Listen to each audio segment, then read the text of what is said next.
आज अंकित मंत्री हमारे साथ हैं। अंकित का जो एक कंसर्न, आज एक बहुत स्पेशल कंसर्न हम इस वीडियो में डिस्कस करना चाहते हैं, ये जो है रिकंस्ट्रक्शन आफ्टर अ ट्रांसप्लांट। अंकित एक ट्रांसप्लांट करा चुके हैं, उसमें कुछ प्रॉब्लम्स आई इनको, जैसे ट्रांसप्लांट की डेंसिटी बहुत अच्छी नहीं है, ट्रांसप्लांट के जो एंगल्स लगाए गए, अब मैं क्लोजली आपको एक वीडियो इसमें बीच में शेयर करूंगा जहां पे आप देख पाएंगे कि एंगल्स बहुत ऑकवर्ड लगाए गए हैं कोई ट्रायंगल में। तो ये सब चीजें हम वीडियो में डिस्कस करेंगे कि डेंसिटी क्यों अच्छी नहीं आई, एंगल्स क्यों अच्छे नहीं लगाए गए और उस वजह से अंकित को क्या दिक्कत आई, इस वीडियो में हम डिस्कस करेंगे। रिकंस्ट्रक्शन से रिलेटेड जो आपके डाउट्स हैं वो इन वीडियोस में डिस्कस करेंगे। आपके कुछ कमेंट सेक्शन में अगर डाउट्स हो तो हमें पूछ सकते हैं आप। अंकित गुड मॉर्निंग।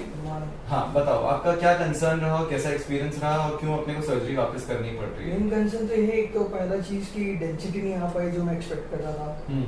दूसरा जो ट्रांसप्लांटेड हेयर्स है उनका डायरेक्शन, उनका एंगल प्रॉपर नहीं, जिस वजह से वो अननेचुरल लगते हैं। तो कोई भी इजीली आइडेंटिफाई कर जाता है इस पर्टिकुलर एरिया में तुमने कुछ करवाया है।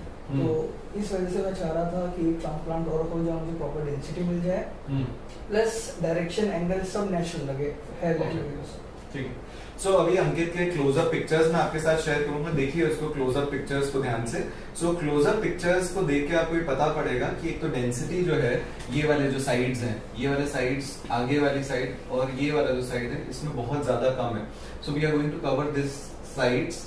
दूसरी बात, जो ट्रायंगल्स लगाए गए हैं यहाँ क्लोजली, ऐसे दूर से तो नहीं दिखेंगे, क्लोजअप फोटोग्राफ में आपको दिखेगा, ये जो एंगल्स लगाए गए बालों के, ये ऑलमोस्ट खड़े लगाए गए हैं। खड़े लगाए जाते हैं अगर ट्रायंगल में तो वो अननेचुरल लगते हैं और बुरे लगते हैं। तो हम ये वाले जो बाल हैं उनको हटाएंगे पहले, ताकि ये वाले जो बाल हैं जो खराब हैं वो हट जाएं और फिर 0 डिग्री पे एंगल्स प्लेस करेंगे ट्रायंगल्स में। दूसरी बात, आगे क्योंकि हेयरलाइन बहुत स्ट्रेट अगर बनाई जाती है, अगर उसको सिंगल हेयर ग्राफ्ट से इरेगुलर नहीं बनाया जाता तो वो अननेचुरल लगती है। तो आगे हम 350 ग्राफ्ट आगे लगाएंगे ताकि हम ये वाला जो हेयरलाइन है उसको अननेचुरल लगने से बचा पाए, ताकि वो नेचुरल लगे और अपीयरेंस किसी को पता नहीं पड़े कि ट्रांसप्लांट किया गया।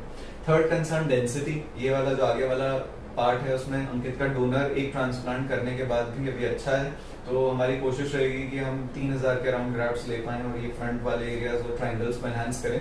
ट्रायंगल्स एक यंग लुक देते हैं, बहुत सारे लोगों का कंसर्न होता है कि ट्रायंगल्स अगर हमारे अच्छे होंगे तो एक डेफिनेटली एक हेयरलाइन को और रोबस्ट लुक मिल पाता है। सो ये भी केटर हम करेंगे इस वाले इसमें। आप अंकित को फॉलो करिए 3 महीने पे, 6 महीने पे, 8 महीने पे। जिन लोगों के कंसर्न्स हैं, जो एक बार सर्जरी करा चुके हैं और परेशान हो चुके हैं, इस सर्जरी को फॉलो करें। 6 महीने 8 महीने के बाद डिफरेंसेस देखें कि क्या डिफरेंसेस आए हैं। आपको अगर लगता है कि ये जो डिफरेंसेस अंकित की लाइफ में आए हैं और ये प्रॉब्लम्स आपको भी आ रही है, तो आप हम लोगों से मिल सकते हैं, हमसे चीजें डिस्कस कर सकते हैं। और अगर हमें कुछ ऐसा लगता है कि हम उसमें बेनिफिट कर सकते हैं या बेहतरी कर सकते हैं तो फिर हम लोग आपसे डिस्कस करेंगे उसको। अंकित, और कुछ डाउट है सर्जरी में जाने के पहले? नहीं, ऐसा कोई डाउट तो नहीं है, बस थोड़ा सा नर्वसनेस रहती है, वो सभी को रहती है ऑब्वियसली, बट मुझे लगता है कि आपके हाथ में है तो सब ठीक है, फाइन। सो नर्वसनेस जो है वो हर जने को, पेशेंट को होती है। So we are going to cover this area. आपके साथ पोस्ट ऑफ कुछ पिक्चर्स शेयर करेंगे ट्रायंगल्स की जो हम 0 डिग्री पे ग्राफ्ट्स लगा रहे हैं, फ्रंट की डेंसिटी की, ताकि आप देख पाओ कि क्लोजनेस कैसी है ग्राफ्ट्स की, फ्रंट की इरेगुलरिटी की, कि हम हेयरलाइन को इरेगुलर कैसे बना रहे हैं। डोनर की पोस्ट ऑफ 7 दिन के बाद और फ्रंट की 7 दिन के बाद पिक्चर्स आपके साथ शेयर करेंगे। ये सब चीजें देख के आपको बहुत सारी चीजों में ये एहसास होगा कि ये बहुत छोटी छोटी चीजें हैं, angles, density, direction, depth of grafts, but वो बहुत ज्यादा जरूरी है क्योंकि ट्रांसप्लांट सिर्फ एक सर्जरी नहीं है, कॉस्मेटिक सर्जरी है जिसमें लुक जो है वो अच्छा भी लगना बहुत जरूरी है। तो ये सब चीजों का कॉम्बिनेशन होना बहुत जरूरी है। टीम का इसमें बहुत छोटे छोटे एफर्ट्स जो होते हैं क्यूमुलेटिव, वो एक अच्छे ट्रांसप्लांट को सक्सेसफुल बनाते हैं। थैंक यू फ्रेंड्स, फॉलो करें अंकित को, अपने जो डाउट्स हैं वो हमसे। हेलो फ्रेंड्स, आज अंकित है हमारे साथ। अंकित को 2 साल हो गए आज। सो 2 साल के बाद आज हम अंकित से डिस्कशन कर रहे हैं। अंकित का एक सर्जरी रिकंस्ट्रक्शन केस है, हम लोग हमारे चैनल पे सेकंड रिकंस्ट्रक्शन केस का वीडियो डाल रहे हैं। सो रिकंस्ट्रक्शन केस अपने आप में एक टफ सर्जरी होती है, इसको हम लोगों ने कैसे प्लान किया, अंकित क्या प्रॉब्लम्स फेस कर रहे थे और इनकी जर्नी कैसी रही रिकंस्ट्रक्शन सर्जरी की और रिजल्ट कैसा रहा, वो सब हम लोग आज डिस्कस करेंगे। Ankit, good morning. Good morning. So overall पहले क्या प्रॉब्लम्स फेस कर रहे थे? आपने क्यों दोबारा सर्जरी, आपकी एक सर्जरी हो चुकी थी, तो आपने क्यों दोबारा सर्जरी करने का सोचा? पहली जो मेरी सर्जरी हुई थी वो अराउंड 800 ग्राफ्ट की हुई थी। अच्छा। जिसमें सिर्फ आगे का हेयरलाइन डिजाइन किया था। ओके। बट वो जो हेयरलाइन था वो प्रॉपर नहीं था, उन्होंने एकदम स्ट्रेट डिजाइन कर दिया था। Okay. डायरेक्शंस भी ठीक नहीं थे जो ग्राफ्ट इंसर्ट किए थे, प्लस टेम्पल्स भी लाइक अच्छे से क्रिएट नहीं हुए थे। Okay. जिस वजह से सारे बाल लाइक कोई भी इजीली डिटेक्ट कर लेता था कि यार कुछ तो करवाया तूने यहाँ पर, ट्रांसप्लांट करवाया। देन ओवर द पीरियड जो पीछे के बाल थे वो जाने लगे, और जो इंसर्टेड बाल थे उनका डायरेक्शन एज आई सेड वो ऑलरेडी खराब था, तो काफी खराब लुक हो गया था मेरा। ओके। देन फिर मैं यूट्यूब पे सर्च कर रहा था, मुझे आपका क्लिनिक दिखा। ओके। आपके वीडियोस देखे, मुझे काफी अच्छा लगा।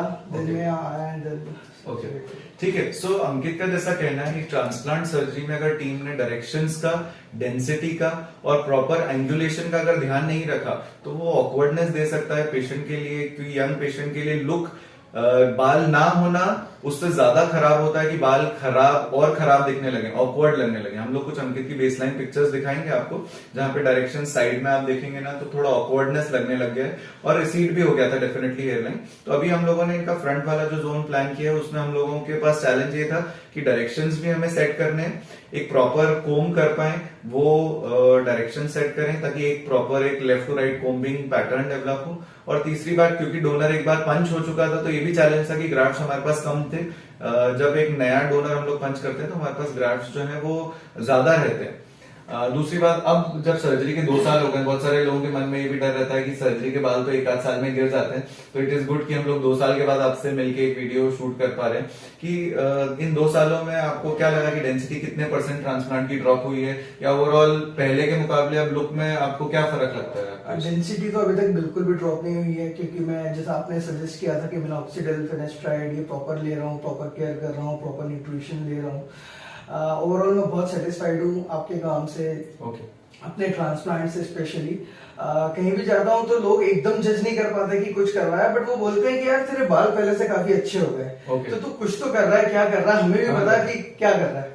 तो मैंने किसी को बताया नहीं है कि मैंने सेकंड ट्रांसप्लांट कराया है। बट हाँ, इनफैक्ट मैं सैलून पे भी जाता हूँ तो बोलते हैं यार भैया आपके बाल पहले से बहुत अच्छे हो गए, अब आपको ट्रांसप्लांट की तो जरूरत ही नहीं है। Okay, so people when people are not able to gauge, अगर उनको नहीं पता पड़ता है ट्रांसप्लांट हुआ है तो ये हमारे कॉम्प्लीमेंट होता है। दूसरी बात, ट्रांसप्लांट में जब भी हम लोग गेज कर रहे हैं एक रिजल्ट को, तो हमारे लिए इंपॉर्टेंट होता है कि वो साइड डेंसिटी से मैच करना चाहिए। तो जो अंकित की हम लोग एक क्लोज हेयर कोम टेस्ट आपको दिखाएंगे, तो जो साइड डेंसिटी है उससे मर्ज होना चाहिए और ओवरऑल एरियाज में स्पेसेस नहीं होना चाहिए। तो जब हम लोगों ने अंकित की सर्जरी करी तो हमारे पास चैलेंज ये था कि जो एफयूई के ग्राफ्ट से पंच किए थे पहले, तो वो सेंट्रल जो सबसे क्रीम एरिया है उसमें से पंच किए हुए थे, तो हमारे पास ग्राफ्ट का नंबर कम था, तो थोड़ा हमें डोनर को एक्सटेंड करना पड़ा ईयर के बियॉन्ड। तीसरी इंपॉर्टेंट चीज अंकित जो लोग जानना चाहते हैं साइड इफेक्ट्स को लेके, आपकी लाइफ में आपको सर्जरी के बाद ऐसे कोई चीजें महसूस हुई जैसे हेडेक हो गया, दाने हो गए, या जो आपके वर्क में बॉदर करती है? लोगों को ये डर रहता है कि इससे माइग्रेन, हेडेक्स, कुछ और प्रॉब्लम्स हो सकती है। बिल्कुल भी नहीं, कोई साइड इफेक्ट नहीं है, एकदम सेफ है। सिर्फ यही होगा कि नेक्स्ट डे थोड़ी सी स्वेलिंग आएगी जो 3-4 दिन में चली जाएगी, वो एक्सपेक्टेड है, अदरवाइज कोई प्रॉब्लम। सो 5-7 दिन आपको चीजों का ख्याल रखना पड़ेगा, सलाइन स्प्रे करना पड़ेगा, मसाज करना पड़ेगा, एंटीबायोटिक्स लेने पड़ेंगे। 7 day care is required after hair transplant. 7 दिन के बाद शेड्यूल जो है काफी नॉर्मल होता है, शेडिंग फेज स्टार्ट होता है और आपका ये जो पूरा एरिया है उसको ग्रो होने में 6 से 8 महीने का टाइम लगता है। हमारा टारगेट ये है कि लॉन्ग टर्म में कोई साइड इफेक्ट्स नहीं होने चाहिए पेशेंट को, क्योंकि ज्यादातर पॉपुलेशन यंग पेशेंट्स की 20 से 35 साल की उम्र की। तो हमारा टारगेट ये है कि हेयर फॉल जो है वो पीछे वाला हम रोकें, जो जैसा अंकित ने बोला कि मैं मेडिसिन ले रहा हूँ पीछे वाले जोन के लिए, मिनॉक्सिडिल और फिनेस्ट्राइड, पीछे वाले जोन को हम सेव करें, ताकि क्योंकि इनके फादर की फैमिली हिस्ट्री बहुत स्ट्रांग है, आपके यहाँ फैमिली में स्ट्रांग हिस्ट्री है, फादर का भी बॉल्डनेस लेवल ग्रेड 7 है, तो it is important that we are also able to save the back hair, ताकि दोबारा आपको मेरी और हमारी टीम की सर्जिकल इंटरवेंशन की जरूरत ना पड़े, हम लोग माइल्ड चीजों से ही उसको बचा पाए। चौथी इंपॉर्टेंट चीज जो बहुत सारे पेशेंट्स मेरे से हर कंसल्टेशंस में पूछते हैं कि हम कोई स्पेशल प्रोडक्ट्स तो नहीं यूज करने पड़ेंगे लाइफ लॉन्ग जो कॉस्टली होंगे या जिसपे फाउंडेशन होगा? आप कोई हमारी तरफ से स्पेशल प्रोडक्ट्स यूज कर रहे हो जो महंगे हो? नॉर्मल शैम्पू यूज कर रहे हो? हाँ बिल्कुल। नॉर्मल कंडीशनर्स वॉश कर रहे हो? हाँ। कभी स्विमिंग, जिमिंग, स्पोर्ट्स सब कर रहे हो? सो सारी एक्टिविटीज नॉर्मली सब कर पाते हैं ट्रांसप्लांट के बाद, और अपनी नॉर्मल रूटीन एक्टिविटीज में आप सब चीजें कर पाओ, यही मोटिव है ट्रांसप्लांट का, एक अच्छी सर्जरी का, कि हम लोग एक अच्छा रिजल्ट क्रिएट कर पाए, पेशेंट की लाइफ में कुछ ऐसा बदलाव कर पाए कि वो जहां पहले खड़े थे उससे सिग्निफिकेंटली बेटर फील करें। ओवरऑल अंकित, लास्ट एक शॉर्ट क्विक नोट जो हमारे व्यूअर्स को मैं चाहता हूं कि आप अपनी तरफ से दो, जो ट्रांसप्लांट को लेके बहुत ज्यादा डरते हैं, ट्रांसप्लांट को लेके बिना रिसर्च करे ट्रांसप्लांट कर लेते हैं, तो आपकी तरफ से मैं चाहता हूं कि हमारे व्यूअर्स को एक आप पहले तो सारी इंफॉर्मेशन गैदर कीजिए, क्या क्या प्रोसेस है, कितनी टेक्निक्स है। डरने की कोई बात नहीं है। अगर आपको ऐसा लगता है कि हेयर्स आने से आपका कॉन्फिडेंस बूस्टअप होगा तो बिल्कुल इस सर्जरी के लिए जाइए, सर से मिलिए, क्लिनिक पर आइए, एक बार नहीं 2 बार डिस्कशन कीजिए। जब तक आप 100% सेटिस्फाइड नहीं हो जाए तब तक सर्जरी के लिए नहीं जाइए।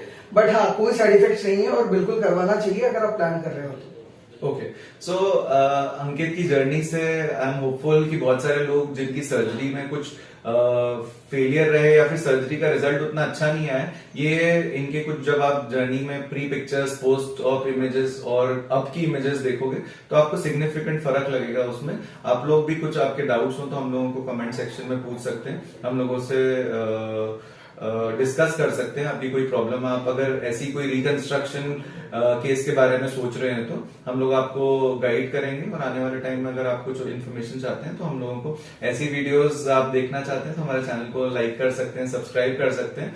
और हम लोग अंकित से, हो सकता है कि 2-4 साल के बाद कभी अंकित हमसे मिलने आए तो हम लोग फिर एक आध वीडियो और शूट करें, ताकि हम लोग हमारे व्यूअर्स को ये भी दिखा पाए कि ट्रांसप्लांट चलता भी है। ऐसा नहीं है कि ट्रांसप्लांट एक कॉस्टली अफेयर है, तो हम लोग ये चाहते हैं कि वो पेशेंट के लिए 10 साल तो एटलीस्ट लुक चेंज करे, है ना? ठीक है फ्रेंड्स।